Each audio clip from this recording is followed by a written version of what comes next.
Salut à tous, bienvenue sur l'entrepreneur lifestyle, Thierry, #Henry. Épisode donc 193. Aujourd'hui, on va parler d'entrepreneuriat bien sûr, mais surtout donc de la partie juridique. J'ai une invitée que j'ai eue il y a presque 2 ans sur mon podcast, qui est actuellement donc a une chaîne YouTube qui fait un carton sur l'entrepreneuriat, donc sur tout ce qui tourne autour du juridique. Donc on va en parler et en plus d'une formation qu'elle sort. Donc je te dis tout, après on va remercier le sponsor. Learnbox, en tant qu'entrepreneur, il est important que ta société vende des produits et des services tous les jours. Que tu sois entrepreneur, infopreneur, n'importe quel business en ligne, tu pourras créer, vendre et automatiser ton savoir en ligne. Learnbox est le meilleur couteau suisse pour entrepreneurs.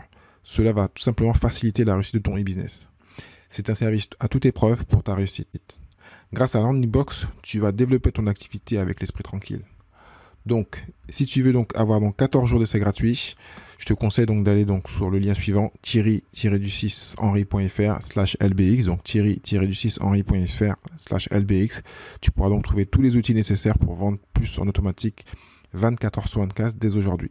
De retour donc après avoir remercié le sponsor, donc j'ai aujourd'hui donc Héloïse donc de Castelnau, qui est donc une invitée que j'ai eue il y a quelques temps. Donc Héloïse, avec elle on va parler donc d'entrepreneuriat bien sûr, mais surtout de la partie donc micro-entreprise, parce que donc là elle se concentre sur ça, même si elle a d'autres éléments qu'elle va le faire après. Donc parler donc de l'INPI, de comment donc quel type de statut prendre quand on est micro-entrepreneur, comment voir aussi la suite, parce que la micro-entreprise peut être juste une étape et ensuite passer par autre chose, une SAS ou autre. La marque, l'importance de la marque, est-ce qu'il faut créer de marque quand on est donc micro-entrepreneur, enfin tous ces sujets-là. Donc peut-être toi tu t'es posé la même question ou tu as fait les erreurs comme moi, donc de ne pas passer par un conseiller juridique ou de te former. Donc voilà, on va parler de tout ça, donc reste bien jusqu'à la fin. Et si tu as des questions, n'hésite pas à les mettre dans les commentaires ou à directement sur la chaîne donc, de Héloïse et de lui poser donc ces questions-là. Je te dis à tout de suite avec Héloïse. Salut Héloïse, comment tu vas? Bonjour, ça va Thierry et toi? Oui, très bien, il fait un peu chaud, mais ça va, on va pas se plaindre. Et ça fait un bout de temps que je ne t'ai pas eu, donc je suis content. En plus, la dernière fois qu'on discutait, on parlait en fin de compte de tes projets. Donc là, on va indirectement parler donc, de ton projet. Tu es avocate pour ceux qui ont raté le premier épisode, mais tu as des activités à côté, même si ça reste dans le même tronc commun. Je te laisse te présenter, puis on va partir en fin de compte ensuite de l'entrepreneur sera. Voilà, je m'appelle Héloïse de Castelnau, donc je suis avocate depuis 15 ans et depuis 10 ans, mon activité est dédiée aux entrepreneurs. Et de par mon expérience personnelle et puis surtout le retour de mes clients, j'ai vu que l'on soit gros entrepreneur, c'est-à-dire qu'on lance une grosse boîte ou petit entrepreneur, on a un certain nombre de questions légales et administratives qui se posent. Et autant les gros entrepreneurs, ils vont avoir un budget où ils vont être assistés par des avocats, des experts comptables, etc. Autant les petits entrepreneurs, ils n'ont pas forcément ce budget et ils ont tendance à se débrouiller tout seuls, notamment avec l'immense quantité d'informations qu'on trouve sur Internet. Mais moi, je me rends bien compte qu'il y a quand même des limites à ça, c'est-à-dire qu'il y a énormément d'informations, mais elle est souvent pas mise à jour. Il y a finalement trop d'informations, ce qui fait que les gens s'y perdent.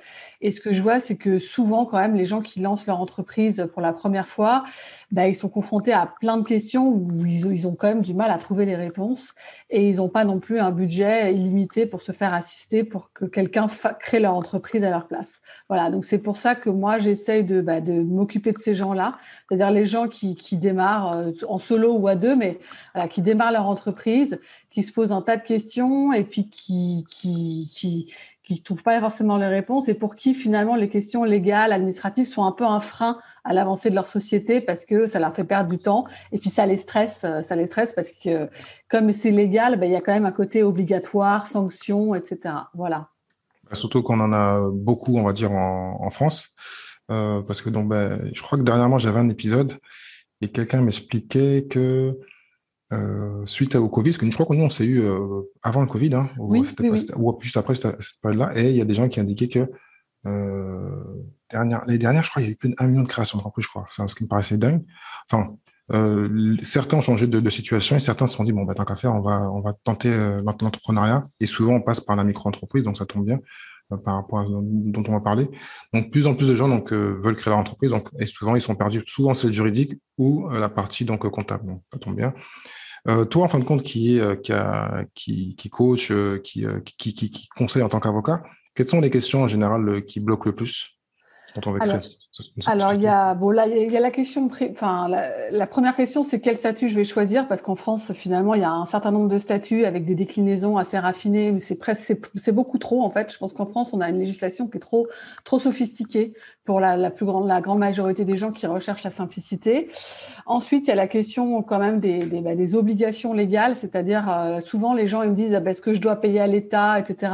C'est-à-dire que les choses sont pas claires sur qu'est-ce qu'une cotisation sociale, qu'est-ce que c'est l'URSSAF, qu'est-ce que je lui paye, à quoi ça correspond, les impôts c'est quoi, ça c'est les choses un peu les plus compliquées. Et puis il y a beaucoup la question de la marque qui revient parce que beaucoup de gens veulent déposer leur marque et la marque malheureusement c'est une démarche qui est faussement simple, c'est-à-dire que sur le papier moi, j'ai fait un tutoriel, d'ailleurs, en vidéo sur ma chaîne YouTube sur comment déposer sa marque en ligne sur le site de l'INPI. Je crois que c'est ta vidéo la plus vue. Voilà, tout à fait.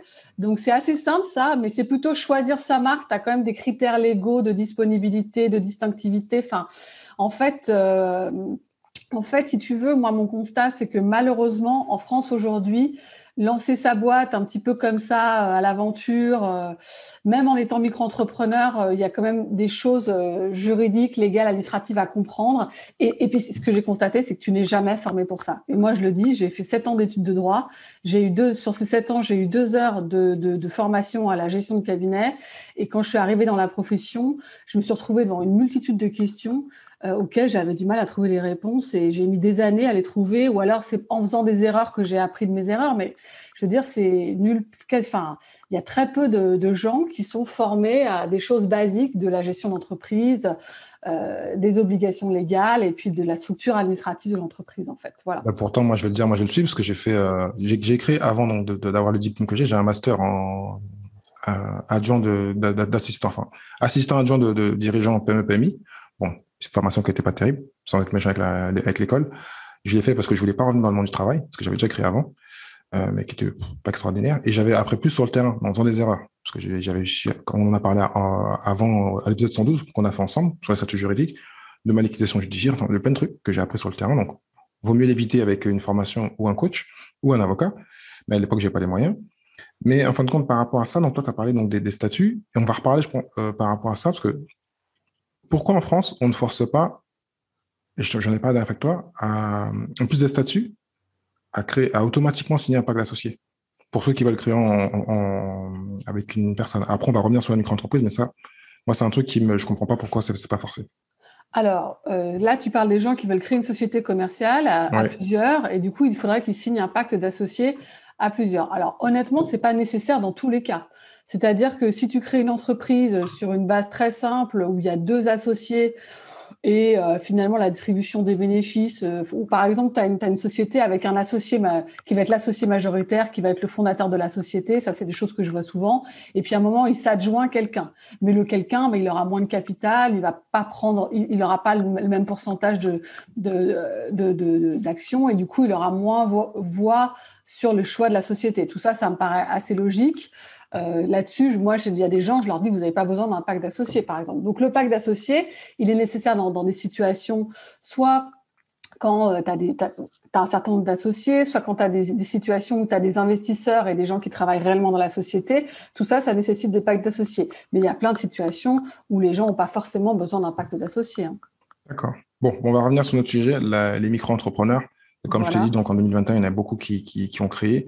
Certains donc, ont dû peut-être faire des erreurs ou sont tombés sous tes vidéos, on s'est dit, oh merde, j'aurais dû les péter. Mercredi, parce qu'il y a des enfants, on sait jamais. Donc, quelles sont pour toi les premières étapes? On veut créer sa structure. Qu'est-ce que tu conseilles? Pour moi, la première chose quand on veut lancer un projet d'entreprise, c'est de comprendre quel statut nous correspond. Et là, il y a 2 grandes familles. Il y a on va dire pour les gens qui savent pas exactement quel va être leur chiffre d'affaires, etc., qui pensent qu'ils n'auront pas beaucoup de dépenses professionnelles. Moi, je conseille toujours la micro-entreprise, auto-entreprise, micro-entrepreneur, tout ça, c'est la même chose, parce que c'est le statut le plus simple à gérer. Mais c'est pas parce que c'est le plus simple à gérer qu'il est simple en soi. Qu'est-ce qui est simple? Il y a plusieurs types de micro-entrepreneurs.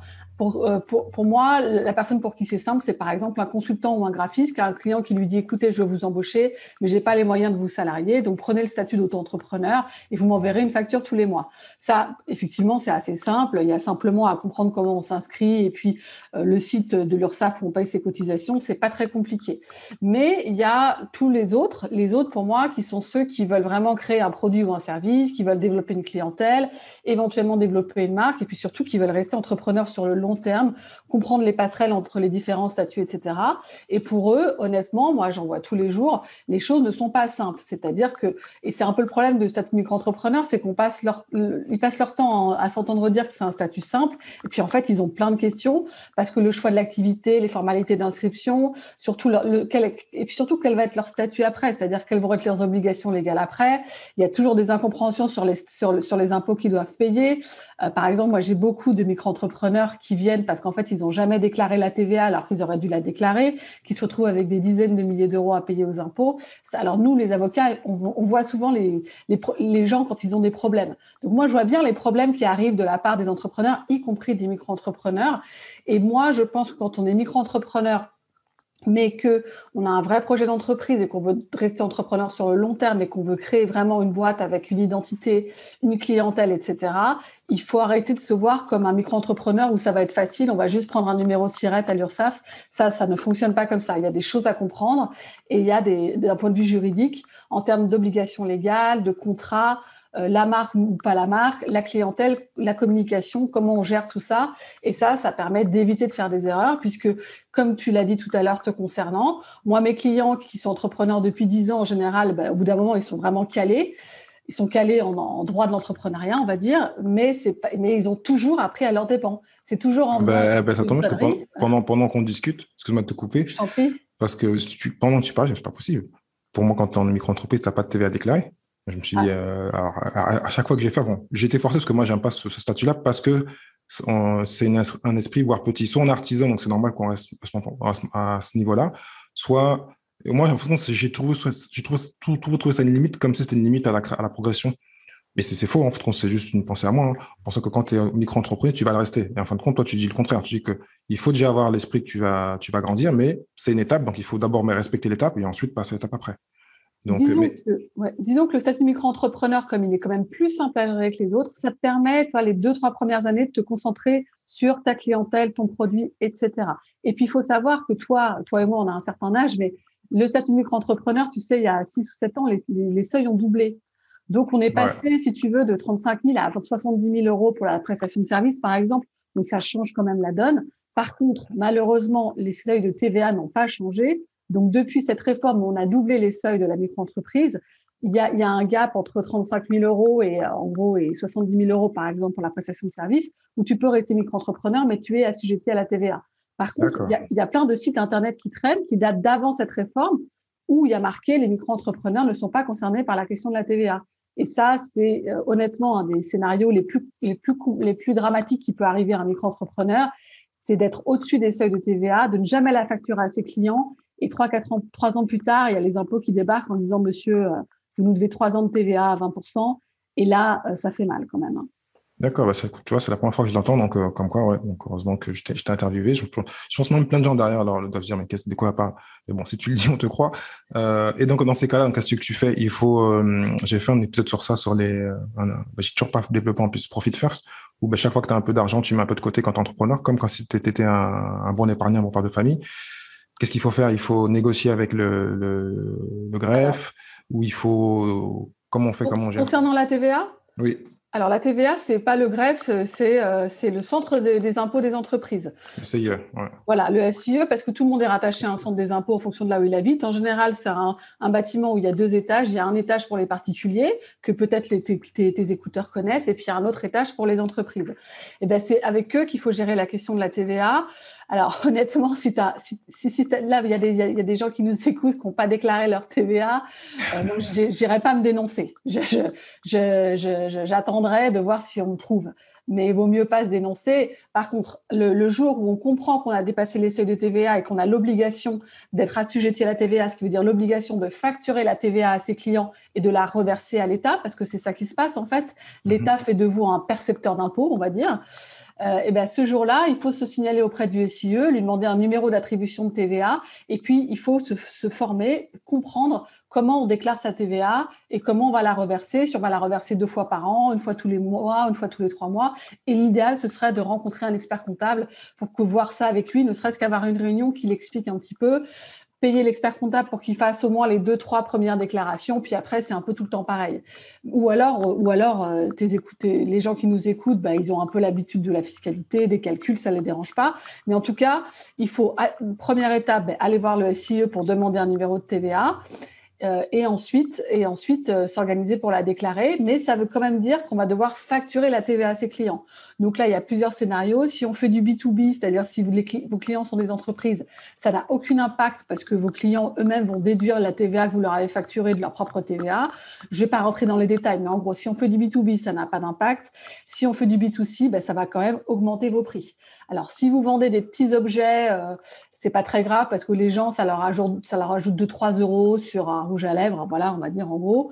Le problème, c'est si vous faites des prestations intermédiaires, comme moi, par exemple, qui suis avocate. Si je fais une prestation à 600 euros ou 850 euros ou 750, pardon, ça fait une grosse différence d'avoir 20% de TVA. Voilà. D'accord. Donc, il faut faire attention à tout ça. Moi, petit détail et petit conseil à ceux qui écoutent, parce que j'ai malheureusement souvent eu des courriers du SCI ou des retards. Et dans ces cas-là, faut pas flipper. C'est comme avec le RSI. En plus, là, ils m'ont rattrapé après 10 ans. J'étais perdu hors des radars. Ils m'ont demandé une somme. Heureusement, j'avais l'argent. Donc, dans ces cas-là, en entrepreneur, il faut provisionner. Il faut pas tout dépenser quand on a de l'argent. Il faut savoir faire sa trésorerie. Et puis, négocier. On peut toujours négocier. Il faut toujours envoyer un mail, expliquer. Et surtout quand on est nouveau, on est primo créateur. Ils sont plus cool parce que c'est la première fois. Mais si on a 10 ans, on va dire non, vous devriez savoir, c'est pas normal. Donc, si c'est une première création, ils savent que on peut avoir des soucis, c'est pas très clair. Donc, on peut négocier. Mais il faut à un moment payer ou envoyer une petite somme et ensuite faire un échéancier. Voilà, parenthèse. Même Exactement. si il vaut même pas faire d'échéancier, avoir plein de cash, mais bon, ça des fois, c'est pas toujours le cas. Ouais, mais disons que les échéanciers sont toujours acceptés en général. En fait, ce qui gêne les impôts ou l'URSSAF, c'est de quelqu'un qui ne se manifeste jamais, qui ne répond jamais. Et là, je pense que parmi les gens qui t'écoutent, il y en a, parce que tout le monde a été comme ça. On fait l'autruche, on comprend pas les papiers, on nous demande de l'argent, on l'a pas, etc., etc. Je pense qu'il faut vraiment faire l'inverse, c'est-à-dire même si vous n'avez pas l'argent, vous vous déplacez, vous les appelez, vous montrez que vous existez, que vous êtes pas insensible à leurs sollicitations, et vous demandez des échéanciers de paiement. Et en général, c'est accepté, notamment. Alors, ça dépend des régions, etc. L'URSSAF, moi, je trouve que ça se passe très bien, notamment sur le Covid. Ils ont fait un peu des échéanciers automatiques. Les impôts, ça dépend, mais globalement, ils sont quand même à l'écoute. Et de toute façon, vous n'avez rien à perdre à demander un échéancier. Et dites-vous bien que, je ne sais pas, 75% des entrepreneurs demandent des échéanciers. Et eux, ils préfèrent avoir quelqu'un qui va les payer en 10 fois plutôt que quelqu'un qui ne paye pas, qui va les obliger à faire des demandes de saisie sur leur compte bancaire, etc. Donc voilà, ce que n'aiment pas ces institutions, c'est les gens qui ne répondent pas, qui font comme s'ils n'existaient pas.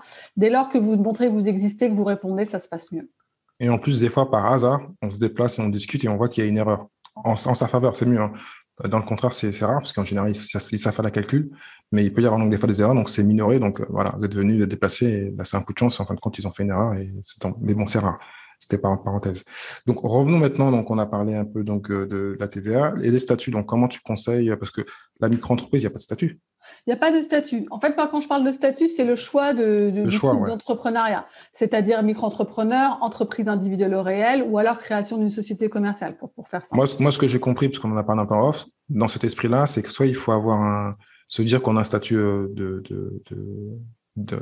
d'artisan, on va dire, on va pas facturer des millions, on n'aura pas d'employés. Et dans l'autre idée, c'est l'autre contraire, c'est un statut intermédiaire. On sait qu'on va grossir, mais on va pas prendre des risques rapidement, parce que ça peut prendre du temps. Donc, on se met en tant que micro-entreprise, mais on a déjà un projet pour le plus long terme. Voilà. Alors moi, on va dire, il y a plusieurs questions à se poser quand on choisit un statut. C'est est-ce que je vais être tout seul, évidemment. Et quand on est tout seul, est-ce que je vais avoir un gros chiffre d'affaires tout de suite, ou alors je sais pas exactement.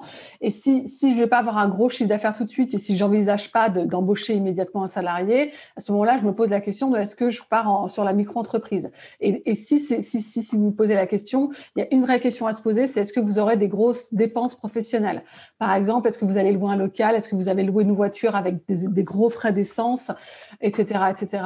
Et si vous n'avez pas des grosses dépenses professionnelles et que vous vous pensez faire un chiffre d'affaires pas excessif, moyen, puisque maintenant les seuils de la micro-entreprise, on va dire, c'est 70 000 euros pour la prestation de service et environ 150 000 pour l'achat-revente. Si vous pensez ne pas dépasser ces chiffres d'affaires sur l'année, on va dire, à ce moment-là, moi je trouve ça intéressant de partir sur la micro-entreprise parce que au niveau des obligations légales et des calculs de cotisation, etc., c'est quand même plus simple que les autres statuts, puisque les autres statuts, il faut éditer un bilan, les cotisations sociales et impôts sont calculés sur le revenu de l'année précédente. Enfin, tout ça, ça crée un peu des problématiques de trésorerie, etc., pour lesquelles on n'est pas forcément prêt tout de suite. Et en plus, moi, ce que j'ai quand même vu souvent chez les entrepreneurs, c'est des gens, ils vont créer une société commerciale parce qu'ils se lancent dans un projet. Et puis, en fait, 2 ans plus tard, ils changent de projet ou ils retournent dans le salariat. Et là, quand tu fermes une société, ça coûte 2 000 à 3 000 euros. Donc, en fait, c'est des gens qui vont monter une usine, un peu une usine à gaz. Alors même qu'ils n'ont même pas de clientèle, même pas ceci, même pas cela. Moi, dans ces cas-là, franchement, la micro-entreprise, c'est quand même une bonne solution parce que arrêter d'être micro-entrepreneur, c'est 3 clics sur un site internet et hop, on n'en parle plus. Bah, je te confirme parce que moi, je suis passé par là et en plus, ça traîne. Bah là, en fait, quand je vais me faire rattraper par la police, j'avais fait fermer une structure en 2017 et j'ai pas fait les bilans parce que même quand tu es en veille, tu dois faire des bilans quand même. Oui. Je l'ai pas fait, j'ai traîné. Je me suis dit, bon, c'est pas grave, je ferai plus tard. J'avais d'autres structures. Je me fais rattraper par le greffe, pour le greffe ou un organisme de l'État. Ils m'envoient un courrier. Je fais la paperasse. J'essaie de les faire tout seul. En plus, c'est long, donc j'ai oublié plein de trucs. Il y a plein de trucs qui n'étaient pas clairs. Et le bilan, en plus, le comptable, je me suis un peu embrouillé avec lui, donc j'ai pas les papiers. Donc j'ai dû refaire les papiers à l'île Maurice parce que c'était moins cher. Refaire une compta, enfin, refaire un ensemble. J'envoie les papiers, il y a toujours un problème. Donc, ils m'envoient ça. En fin de compte, pendant quasiment un an, j'ai fait des retours de courrier parce que je me suis pas déplacé. En plus, c'est le Covid. Et là, ils m'ont oublié. Je sais très bien qu'ils vont me rattraper. Donc, tu vois ce que je vais faire à l'envers. J'ai dépensé déjà beaucoup d'argent pour avancer. Et là, tellement j'en ai marre, je prends un avocat, fermez la boîte, j'en ai marre. Et tu vois, donc j'ai rétropédalé, j'ai dit à l'avocat, là, je vous donne l'argent, fermez la structure pour moi, j'en ai marre, il m'embête, il m'envoie des courriers, il manque une virgule, il manque un truc. Les statuts sont pas bons, donc je passe à l'avocat, ça fini. Voilà. Oui, donc tu as quand même vécu un an avec ça, à payer un petit peu, et puis c'est du stress, c'est du temps, et puis c'est du temps. Moi, c'est un petit peu ça mon discours, c'est-à-dire, je pense qu'il y a beaucoup d'entrepreneurs, ils sont pas prêts à payer pour faire ça parce qu'ils se disent, bon, il faut que j'apprenne à le faire de toute façon, donc je vais apprendre. Et donc, je vais le faire. Mais en fait, on apprend à partir de quoi? Ça dépend. Apprendre tout seul, c'est pas évident. Et par exemple, ton scénario, de pas déposer ses bilans, au bout d'un moment, tu es convoqué devant le tribunal. Moi, non, mais en fin de compte, là, c'était un manque d'information. Je ne savais pas qu'il fallait déposer le bilan. J'ai hésité entre la fermer et la mettre en veille. Je me suis dit, j'ai l'option mettre en veille. Je ne connaissais pas. La mettre en veille, j'ai payé, mais c'était pas très cher, parce que comparativement entre la fermer, c'était pas, mais j'étais déjà en SAS. Et je me suis dit, j'allais la rouvrir. Mais en fin de compte, je l'ai jamais rouvert. Parce que en plus, c'était un peu stupide. Au moins, moi, voilà, comme tu le sais, j'ai déjà me donné mon exemple, donc je vais me faire taper dessus. J'aimais la marque, j'avais le nom de domaine, j'avais tout été beau. Je me dis, tout est magnifique, mais ça, c'est pas un business. Avoir le nom de domaine et une belle marque, c'est pas il faut ensuite avoir le produit, le service qui va avec. J'avais le service que j'étais CG, conseiller en patrimoine, donc j'ai l'expérience et autres. Mais bon, j'ai jamais rouvert la boîte, je suis passé totalement sur autre chose. Pour te dire la vérité, j'avais oublié la boîte. Je crée des boîtes assez souvent, donc j'ai oublié, c'est vieux, quoi. Et en fin de compte, on m'a rattrapé. Voilà.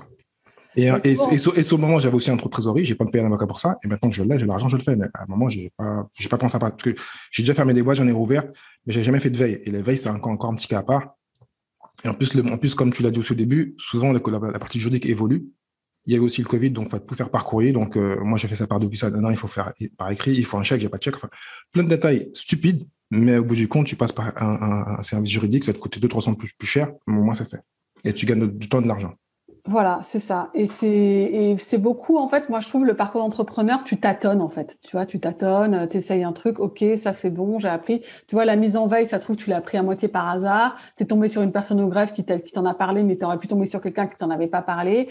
Et tout ça fait que tu tâtonnes un peu. Et le problème de tâtonner, c'est que tu es dans des situations un petit peu incertaines. Ça peut se retourner contre toi parce que ce qui te serait arrivé, si tu n'avais pas réglé le problème, même à distance de manière longue, c'est que tu aurais été quand même convoqué devant un juge, à une audience où il y a en général 150 personnes par audience, tu attends tout l'après-midi et tu te prends des sanctions, des amendes civiles parce que tu n'as pas déposé tes comptes. Ça, moi, j'ai accompagné des clients là-dessus. Voilà, c'est obligatoire.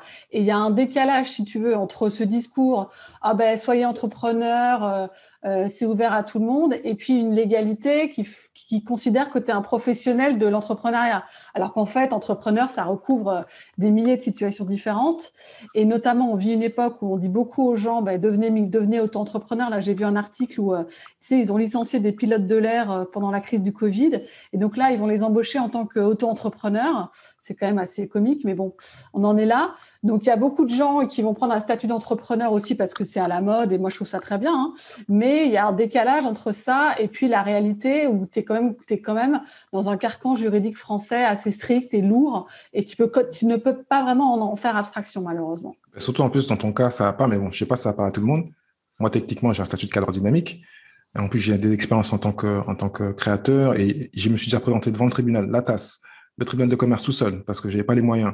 J'ai fait plein de trucs, donc je crois que je connais. Donc, des fois, je me suis même fait descendre. Des fois, ça a marché. J'ai gagné, j'ai fait un dossier, j'ai essayé de faire des conclusions, même si je suis pas un expert, j'ai relu, c'était un peu de chance. J'ai gagné devant quelqu'un et des fois, je me suis fait descendre. On m'a dit, mais monsieur, en référé, c'est pas comme ça. Les termes que vous avez employés.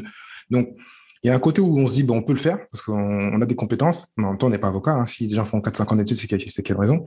Mais bon, et voilà, donc c'est un peu le côté quand on est un peu cadre, on pense qu'on peut faire parce qu'on sait lire, on sait, mais en fait, non. Chacun son métier. Et voilà, faut pas trop réfléchir. Des fois, voilà, comme tu dis, il y a le métier d'entrepreneur qui est déjà compliqué. Donc, côté juridique et comptable, vaut mieux le laisser faire, même s'il faut sortir de l'argent. C'est un investissement. On va le rattraper un moment ou un autre. Voilà. On va Mais avancer un peu. écoutez, Excuse-moi oui, de te bien sûr. couper. Non. Moi, je disais, tu sais, moi, j'ai monté une chaîne YouTube, etc. À un moment, je me suis formée aussi, hein. C'est-à-dire que il y a beaucoup de sujets où on se dit, je vais regarder des vidéos YouTube, je vais lire des blogs, je vais apprendre. Mais il y a un moment où on est quand même bloqué et faire appel à des professionnels du métier, ça te fait avancer 10 fois plus vite, en fait, hein. Tout à fait. Ah ben donc, par rapport à ça, en plus, c'est aussi une question importante, hein. L'INPI, parce que pareil, on peut se dire qu'on peut le faire tout seul. Mais comme la marque, souvent, même quand on regarde des boîtes, j'ai fait un sujet dessus, je mettrai le lien. Comment sont cotées souvent les plus grandes bourses, les plus grandes boîtes au monde, c'est souvent la cotation boursière quand on est vraiment des grosses boîtes, et souvent c'est la marque. Et des fois même la marque vaut plus cher que la structure en elle-même. Donc d'où l'importance même si des fois on est petit, on ne sait pas si on va être gros, hein, mais une marque peut tout faire. Enfin, pas tout, mais ça peut aider. Donc, comment tu conseilles par rapport à ça quand on est plutôt micro-entrepreneur? Est-ce que ça vaut le coup? Est-ce que c'est intéressant de penser à la marque tout de suite parce que c'est quand même des frais? Alors, c'est des frais, mais c'est pas des gros frais. On va dire, déposer une marque dans une classe de produits, c'est 200 €, donc c'est pas excessif. Moi, pour les gens là qui sont en projet d'entreprise et qui n'ont pas encore forcément déposé soit leur statut, qui n'ont pas leur numéro SIRET, je m'occuperai de cette question maintenant. Quand est-ce qu'il faut déposer sa marque? On va dire quand le produit ou le service qu'on a est assez détaché de sa propre personne. Si vous êtes consultant, voilà, toi tu es consultant Thierry Henry, c'est pour toi que les gens viennent, c'est pas pour quelqu'un d'autre. Tu peux toujours créer une marque en plus, mais les gens, ça va vraiment être ta personne qu'ils vont rechercher. Par contre, dès lors que vous voulez créer un service ou un produit qui soit quand même détaché de votre personne, à ce moment-là, c'est intéressant de déposer une marque. Et 200 €, c'est pas excessif par rapport à ce que ça peut vous apporter. Le problème du choix de la marque, c'est un problème de légalité du type de marque. C'est-à-dire que tu as beaucoup de gens qui vont déposer des marques qui vont pas remplir les critères légaux de l'INPI. Par exemple, la distinctivité. Il faut qu'une marque, si tu la déposes dans un secteur d'activité, que le nom ne soit pas trop proche du secteur d'activité. Par exemple, tu vois, il y a la marque Boulanger qui vend des ordinateurs. Tu pourrais pas déposer cette marque dans le secteur de la boulangerie parce que ça te permettrait pas de distinguer ce que tu fais toi de ce que font les autres. Typiquement. Et ça, c'est quelque chose que je vois très souvent, hein. Très souvent, l'INPI dit à la personne, non, votre marque est trop descriptive, elle n'est pas assez distinctive. Et puis, il y a la deuxième grande question, c'est est-ce que votre marque est disponible? Et là, ça veut dire, est-ce qu'elle n'est pas déjà utilisée par une autre entreprise qui, dans la même classe de produits ou qui soit proche ou identique à la vôtre? Et là, le problème, c'est qu'il n'y a quand même que 26 lettres dans l'alphabet, qu'à un moment, à force de faire des combinaisons de syllabes, tu peux pas non plus inventer des milliards et des milliards de combinaisons. Et l'autre problème, c'est que maintenant, avec les moteurs de recherche européens, mondiaux, etc., en fait, t'es quelque part un peu obligé de regarder si ta marque est pas déjà prise par une société, éventuellement une grande société européenne qui aurait acheté les droits pour la France aussi. Et ça, la question de la disponibilité, c'est une source de problème pour les entrepreneurs. Et moi, j'ai quand même des clients que j'accompagne qui ont déposé leur marque il y a 5 ans et qui, au bout de 5 ans, sont obligés de changer de marque parce qu'il y a une entreprise qui s'est réveillée, qui a dit non, mais moi, ma marque, je l'avais déposée avant vous. Du coup, vous n'avez pas le droit de l'utiliser. Et ça arrive. C'est pour ça que les gens qui sont en projet d'entreprise, je leur dis toujours, commencez par le dépôt de votre marque. Ayez toujours un plan B, voire un plan C, parce que le nom de votre marque, c'est secondaire. Ce qui compte, c'est la qualité de vos produits, de vos services. Et les gens, ils se souviendront de votre marque parce qu'ils se souviennent de ce que vous faites. Tu vois, mon exemple, c'est toujours le nom Nike. Nike, ça ne veut rien dire. C'est pas ça qui a fait le succès de Nike, si tu veux. Si, ça veut dire quelque chose. Je l'ai appris la semaine dernière oui, la semaine dernière dans un podcast. Oui, parce que c'était un ancien, ça se rapprochait d'un nom grec, d'un des premiers coureurs. Et mais bon, je peux pas l'expliquer, je mettrai le lien. C'est un super podcast que j'ai écouté la semaine dernière et j'étais étonné, pareil comme toi. Ben voilà, c'est un grand podcast que j'aime bien et c'est un grand coureur le gars et il expliquait comment le Nike vraiment. Je pensais que Nike moi aussi c'était du hasard et en fin de compte il n'y a pas de hasard. C'est parce que Nike veut dire quelque chose en grec et c'était un ancien coureur, ben c'était il y a des siècles. Hein. Donc voilà. Bon, je mettrai le lien pour ceux qui sont intéressés. Alors, il n'y a pas de hasard, mais ce qui a fait le succès de Nike, c'est plutôt, tu vois, la carrière de Michael Jordan, Tout à fait. la Et le gérant. Chine et le gérant, évidemment. Ouais, Il y avait plein d'idées. Mais ce que je veux dire, parce que les gens, ils mettent beaucoup d'affect dans le choix de leur marque. En général, c'est la partie rigolote de la création d'entreprise. C'est je choisis ma marque, j'ai un logo, ceci, cela. Et souvent, ils sont très déçus quand ils voient que leur marque n'est pas disponible. Moi, je pense que ça n'a pas d'importance. Si vous vous lancez, ce qui compte, c'est la qualité de ce que vous faites.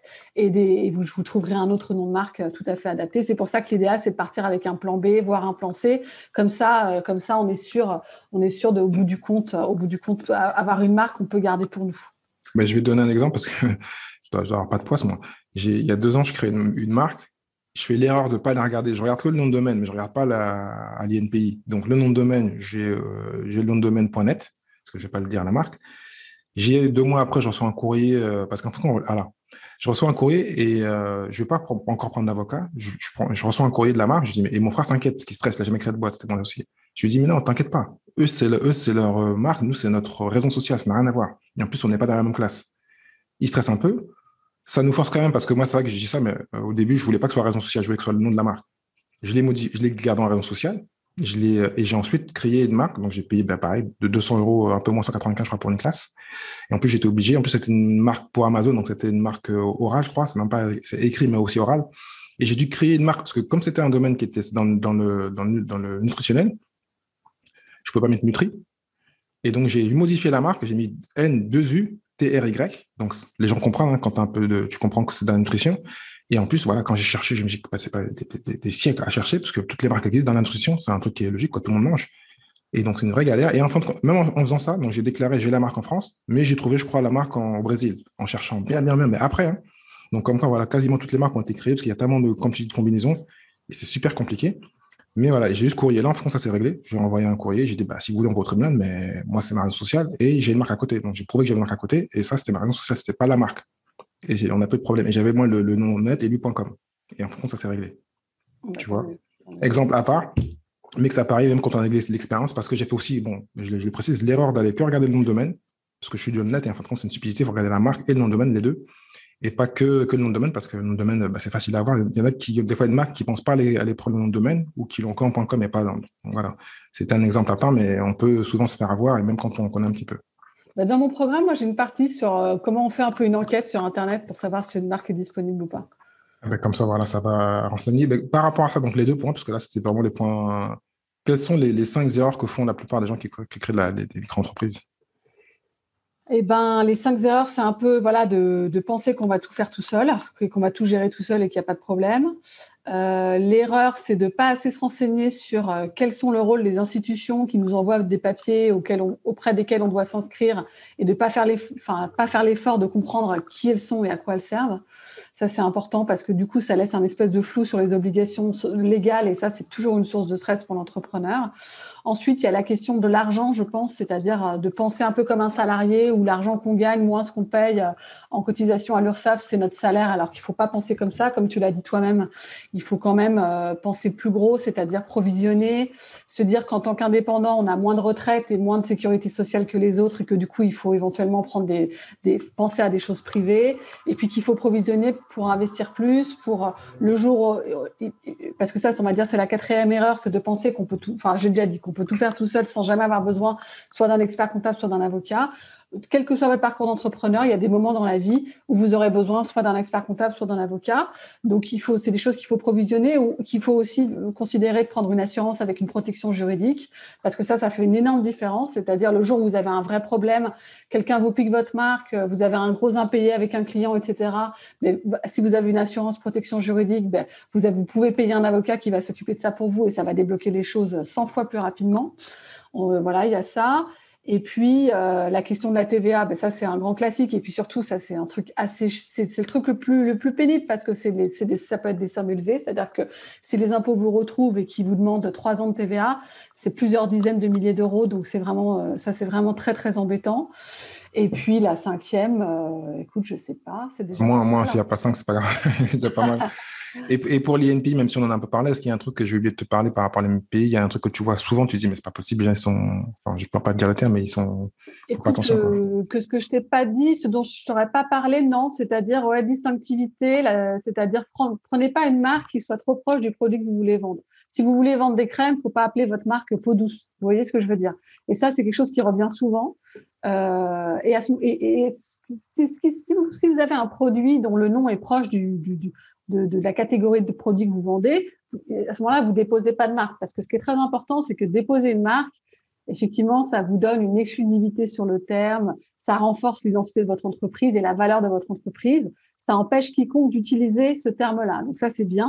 Par contre, vous pouvez très bien utiliser un terme sans déposer de marque et vous avez quand même le droit de l'utiliser. Vous voyez ce que je veux dire? C'est qu'on n'a pas besoin de déposer une marque pour avoir l'autorisation d'utiliser un signe. Ça, c'est important. Et moi, j'ai plusieurs clients qui avaient j'ai pas d'exemple en tête, mais qui avaient des noms de marques qui étaient un peu proches de leurs produits où je leur ai dit, écoutez, l'INPI, ça va pas passer. Mais ils ont gardé le nom et puis voilà, c'est leur nom de domaine, c'est le nom de leur produit et ils ont quand même un droit là-dessus, hein, parce que même quand on dépose D'accord. pas de marque, on a un droit sur les termes. Si vous avez une entreprise avec une identité visuelle assez forte, un produit, etc., vous avez les droits dessus, hein. Mais ça m'a mis en tête deux autres questions parce que moi, à mon époque, il y avait un truc, ce qu'on appelait l'enveloppe solo. Je sais pas si ça existe encore. Oui. Est-ce que ça a un intérêt pour les micro-entreprises de faire une enveloppe solo? Écoute, moi, je m'en suis servi pour ma formation, c'est-à-dire que moi, parce que si tu veux, il y a. D'abord, excuse-moi, dis-moi, décris, c'est quoi pour ceux Alors, qui. l'enveloppe solo, c'est en fait c'est pour prouver la datation de vos créations. Parce que le problème en France, c'est qu'on peut déposer auprès de l'INPI 2 types de créations. Il y a les marques, donc ça va être un slogan, une musique, un nom, un logo. Et puis, il y a les brevets où là, on va protéger des procédés industriels. D'accord? Mais il y a tout cet entre-deux. Tu vois, par exemple, là, moi, j'ai une cliente qui est naturopathe, qui a développé toute une méthode où elle fait de la formation. Et ben, elle s'est fait voler sa méthode par une de ses clientes. Elle est un peu désemparée. Donc, il y a Oui. tout cet entre-deux, on va dire, où les gens, ils ont développé un système intellectuel. Donc là, l'idéal, c'est d'écrire un livre parce que dans le livre, tu vas dire, c'est ma méthode et ça, c'est la preuve que voilà, en juin 2022, j'ai sorti mon livre, je suis la première à avoir fait cette méthode. Mais il y a les gens qui vont pas avoir le temps d'écrire un livre et bon, il faut protéger ces méthodes, etc. Et ben pour ça, l'enveloppe solo est un bon système. C'est-à-dire que vous envoyez votre plan avec la méthode, votre plan. Alors là, c'est là où je pense que ça explique beaucoup les méthodes américaines de marketing. Ils fonctionnent toujours par étapes. Oui. Voilà, je pense que c'est aussi pour des questions de copyright, c'est-à-dire en fait le fait de bien penser, délimiter votre offre, votre méthode, votre formation, quelle qu'elle soit, votre prestation intellectuelle, de bien la nommer avec des noms de méthodes, un plan, des étapes, etc. Ça permet d'avoir un objet qui sera plus facile à protéger. Vous envoyez vos éléments, on va dire intellectuels, en enveloppe solo, ça coûte 50 €, je crois, et ça vous permet d'avoir un document officiel qui va dater de la création de votre création intellectuelle, en fait. D'accord, ce qui est pas mal. Et c'est Ah protégé oui? pendant combien de temps, ça, l'enveloppe solo? Alors, je crois que ça se renouvelle tous les 5 ans ou tous les 10 ans, à D'accord. vérifier, mais quelque chose comme ça. Et donc, par ça, donc, pareil, j'avais une même question, parce que moi, c'est ce que j'ai fait, hein. Nutri, on comprend que c'est, visuellement, on le voit, mais des fois, on a aussi, donc, la marque sonore. Et donc, j'ai pensé, moi, quand tu as dit peau douce, directement, j'ai mis PO, et douce, je l'ai mis douce, mais tu pourrais trouver un moyen. Est-ce que, donc, bon, toi, tu dis, il ne faut pas conseiller, en tout cas, un marketeur comme moi, je pense, dire non, au contraire, il faut se rapprocher pour le côté SEO. On va mettre un terme qui se rapproche du mot générique, on va dire. Et souvent, je me suis fait rattraper par l'NP. En plus, je dis ça, mais bon, moi-même, je me donne la balle pour me faire tirer dessus. Donc, toi, tu dis non, tu as raison, c'est toi l'avocate. Est-ce que, donc, si on change un peu le terme, c'est intéressant ou pas? Si on a la sonorité du mot et on se rapproche du mot, ou est-ce que c'est Bah, risqué? tu peux toujours le faire, mais après, ce qui compte, c'est quand même que tes clients t'identifient. Tout C'est à ça fait. qui compte. Après, que l'INPI te dise, 2 ans plus tard, monsieur, en fait, vous n'avez pas le droit Enfin, cette marque peut pas, ou alors qu'elle te dise au bout de 2 mois, cette marque peut pas être déposée en soi. Au pire, tu auras perdu 200 €. Mais je veux dire, tu n'auras pas perdu les droits sur ton terme associé à un site et associé à tes produits. Et si toi, par exemple, dans le domaine de la nutrition, tu as quelqu'un qui arrive, qui fait un site qui ressemble au tien avec un nom identique, devant un juge, tu vas gagner. D'accord? Mais on va dire, dans la mise en place de ta protection est plus compliqué parce que tu vas forcément aller devoir voir un avocat, etc. Alors que quand tu déposes ta marque, c'est réglé par l'INPI directement, c'est moins de soucis. Tu as toujours une garantie en plus de déposer auprès de l'INPI. Mais c'est vrai que tu as raison, tout ce qui est SEO, etc., les noms de sites internet, on te dit de choisir un nom qui est très proche du produit. Dans ce cas-là, moi, j'aurais tendance à dire une peau douce avec machin, puis tu rajoutes le nom de la marque, tu vois, après. Encore mieux que ça, parce que moi, je l'ai fait indirectement, parce que j'étais même étonné que personne ne l'avait fait dans mon domaine. J'ai un produit que je vendais, qui était le premier. Bon, malheureusement, je ne peux plus le vendre, c'est trop cher. Mais j'ai été chercher le nom de domaine parce que je voulais faire une page de vente spécialement sur le produit. Parce que ma marque ne fait pas fait plusieurs produits. Mais le produit que je voulais vendre, qui était un produit qui se marchait bien, il y avait des concurrents qui marchaient bien, n'avait pas pris ni en FR ni en .com. Et donc, j'ai pris euh, pour 2 produits en plus, la graine de chia et un autre produit. J'ai déposé le nom de domaine en FR et en .com. J'ai récupéré le nom de domaine. Bon, j'ai rien fait avec malheureusement. Mais on peut en fait compte avoir plusieurs noms de domaine, sa marque, et peut-être avoir des pages annexes pour faire donc juste une page de vente et renvoyer vers son site. Donc ça, c'est plus du web marketing, mais ça peut se faire comme par rapport à ce que tu dis. Tout à fait. Oui, tout à fait. Ouais. Et donc, j'ai une question par rapport à ça aussi. Donc, tu disais tout à l'heure, il faut avoir un plan B et un plan C. Est-ce que donc toi, tu conseillerais, parce que ça fait quand même un peu d'argent, de racheter quand même déjà un autre domaine, commencer à avoir une deuxième stratégie, ou juste l'avoir de côté et puis surveiller un peu si personne ne le prend, si personne ne met un INPI par rapport à si on a un problème avec la première, sur sa première marque? Alors, tu veux dire dans quel ordre il faut faire les choses? Non, parce que tout à l'heure, tu disais que si on a un souci, tu conseilles à ceux que tu conseilles d'avoir déjà une deuxième marque, une troisième marque, au cas où s'il y a un problème avec la première, donc déjà avoir déjà un plan B. Est-ce que donc, quand tu as choisi une marque, tu t'en mets une deuxième derrière, une troisième derrière, ou tu verras ça après? Ah, moi, quand je dis plan B, plan C, on va dire, on a choisi une marque, on fait une recherche où on comprend que la marque, elle est déjà prise et qu'on ne peut pas la déposer. Dans ces cas-là, on passe au plan B ou au plan C. Ah ouais, je pensais que tu l'avais déjà créé, que voilà, il fallait quand même penser. Non, à la rigueur, si tu déposes ta marque plan A et puis qu'elle passe pas, à ce moment-là, tu passes au plan B. Mais l'idéal, c'est de faire un peu l'enquête sur la marque plan A, la marque plan B et éventuellement la marque plan C. Se dire, bon, sur les 3, il y en a quand même une ou deux qui sont vraiment, où je suis vraiment sûre de moi qu'elle est disponible. Et c'est plutôt comme ça que j'envisageais les choses. Mais D'accord. voilà, je ne sais pas si ça répond à ta question. Si, c'est plutôt clair. Après, donc toi, tu conseilles, est-ce que tu conseilles, parce qu'il doit y avoir une partie un peu web marketing, par rapport au site internet, comment tu fais? Est-ce que donc il y a des choses à connaître quand on est micro-entrepreneur, on a un site, des mentions légales, des choses comme ça à mettre qui sont obligatoires, qui sont importantes, ou ça, ils le verront après? Alors, tout à fait, non, il ne faut pas le voir après parce que tout le monde a un site internet et que la réglementation, tout ce qui est lié au RGPD, etc., c'est de plus en plus contraignant pour tout le monde. Donc ça aussi, pareil, hein, j'ai toute une partie là-dessus sur ma formation. Déjà, la question du RGPD, je ne sais pas si tu vois ce que c'est. Si. On a tendance à penser que ça ne concerne que les gens qui ont un site internet. En fait, non. Ça concerne tous les gens qui ont ne serait-ce qu'un fichier client, puisque le RGPD, c'est le règlement général sur le traitement des données.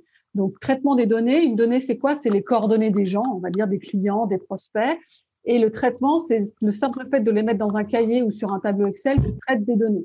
Et à partir de là, tu as un certain nombre d'obligations, notamment de sécurité informatique, on va dire, pour pas que l'idée, c'est que les données de tes clients puissent pas être volées par qui que ce soit et que tu aies pris les mesures nécessaires au fait qu'elles soient pas volées. Enfin, moi, ce que j'ai compris, parce que personne n'a rien compris, même à l'époque où c'est sorti, il y avait plein de formations, j'ai compris que ça avait été fait pour embêter les GAFA, et en fait, ça les a plus aidés. C'est ce qu'on m'a dit. Exactement, parce qu'en fait, ça pose des grosses obligations sur des tout petits entrepreneurs qui se coltinent encore, tu vois, parce que logiquement, il faut rédiger une politique de sécurité, il faut remplir des conditions, enfin, et puis surtout, c'est très compliqué, tu vois, même moi, j'ai mis 6 mois à comprendre, je trouvais ça pareil, en tant qu'avocat, j'avais plein de formations là-dessus, j'en avais ras-le-bol, parce que nous, en tant qu'avocat, en plus, on a des obligations de confidentialité, etc., j'ai trouvé que c'était un sac de nœuds pas possible, mais l'idée, c'est ça, c'est qu'en fait, dès lors que vous avez un fichier client, vous avez des obligations RGPD qui sont globalement des obligations de sécurité et puis les obligations de prévenir vos clients si jamais il y a un problème, si jamais leur donnée a été volée, etc. Et puis ensuite, il y a la question du site Internet où là, tu as un certain nombre d'obligations légales à remplir, les mentions légales. Tu es obligé d'avoir un document qui s'appelle une politique de confidentialité parce qu'en fait, les gens pensent beaucoup au CGV. Alors, les conditions générales de vente, oui, si tu fais de la vente en ligne, il faut que tu aies des CGV qui soient accessibles en ligne. Mais si tu fais pas de vente en ligne, tu as simplement un site vitrine, mais tu dois quand même prévoir des conditions pour les gens qui viennent visiter ton site. Et ça, c'est ce qu'on appelle une politique de confidentialité ou alors des conditions générales d'utilisation du site. Et là, ça va répertorier justement ta politique de traitement des données. Et puis aussi, tu as la question des cookies. Tu es obligé sur ton site d'avoir, tu sais, le petit pop-up cookie qui va s'ouvrir avec autorisé, refusé, etc. En général, là, je m'adresse aux gens qui vont faire un site Internet, ils vont faire appel soit à un webmaster, soit ils vont passer par des plateformes type WordPress ou Wix. Tous les webmasters et puis toutes les plateformes, les choses sont paramétrées pour que vous remplissiez vos obligations légales. Donc, en général, vous, en tant qu'entrepreneur, pas grand-chose à faire. Vous avez plutôt à vérifier si les conditions légales sont bien remplies. Mais moi, j'ai quand même beaucoup de clients qui font des sites Internet, qui font des mentions légales ou des conditions, des politiques de confidentialité où ils vont un peu faire de la cuisine tout seuls et ils font des erreurs légales. Mais pour l'instant, c'est pas dramatique parce que même si vous vous faites contrôler, en général, par les institutions, ils vous envoient un mail pour vous dire, bon, monsieur, votre site Internet, ça va pas, il y a des choses à corriger, mais vous ne prenez pas une amende tout de suite. Mais moi, j'ai un petit peu peur que les choses se durcissent. Mais effectivement, tu as tout à fait raison, le RGPD, c'est plus pénalisant pour les petits parce que ça rajoute une lourdeur, encore des documents légaux à transmettre, etc., etc. Et par rapport à toutes ces règles pour Internet, tu conseilles plutôt donc d'aller, parce je crois qu'il y a des sites spécifiques où soit il y en a qui sont un peu basiques, comme tu dis, générique, où tu mets mention légale et tu mets quelques informations et ça te sort des mentions légales, tu fais un copier-coller et tu mets. Oui, il y a des sites comme ça. Alors, le site, en général, les mentions légales, c'est pas compliqué, hein. Les mentions légales, c'est vos coordonnées, en fait, parce que vous êtes éditeur du site.